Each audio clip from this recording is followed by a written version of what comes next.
So, my name's Emily Hayes. I'm going to be speaking about the events in Jackson County that go on in terms of poetry and arts. So, each year we have a poetry night, which is where everybody gets together and they speak poetry. We have a guest speaker. It's all done at the high school in the library at the new high school. And it's done in April, at the end of April, around prom every year. It's on a Thursday always. And it's from like 6 to 8.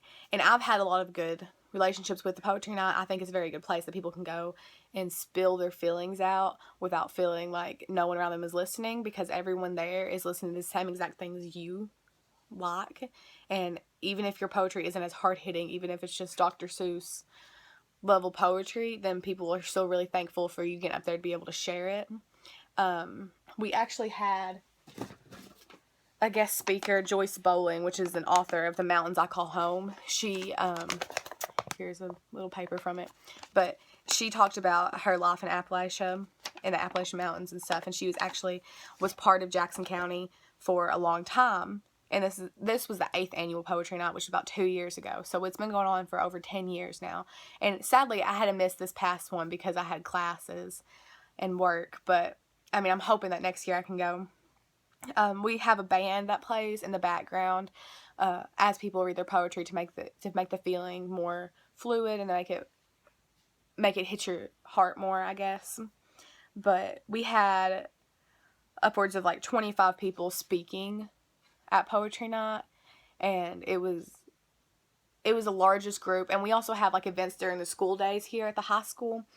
During the day, students can go during their English classes and read poetry out in the lobby for extra credit points. And if you come to poetry night, you also get extra credit points. And the best thing about this is that all you have to do is show up and write your name on a piece of paper. But most people stick around because they want to know what it's like. And they want to know the people getting up there and spilling their souls out, I guess, onto the podiums.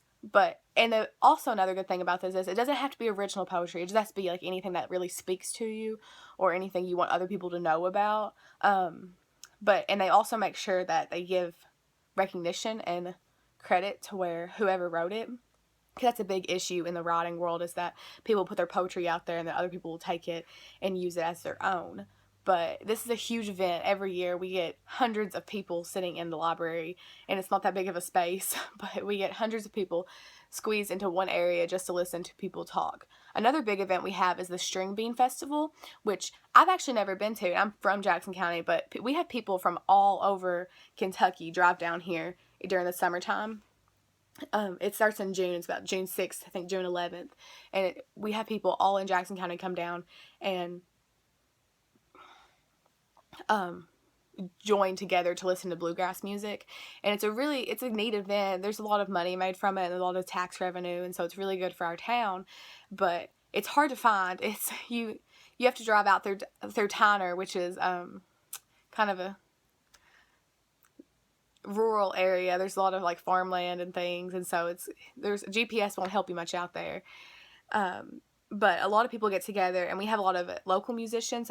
We have bigger name musicians. We had a big bluegrass singer last year come and play, and he joined us, and he played. And then we also have a fair in town where we have local musicians play at too. So I like to think that our town is very welcoming for the arts. It gives us a lot of opportunities to talk, but a lot of people don't take them up on those opportunities, and so it makes it hard to give them out and to continue giving them out because people won't show up to them. But overall, we have a few annual events, but most things we go out of town for because it's hard. Our population's only about 15,000, and so it's hard to get everybody together. And 15,000, that's seen as like a good level of revenue to have for an event, and even just 500 is seen as good, but it's hard to get that many people involved. But poetry night is one of our biggest. It's a free event. You just walk in and you sign your name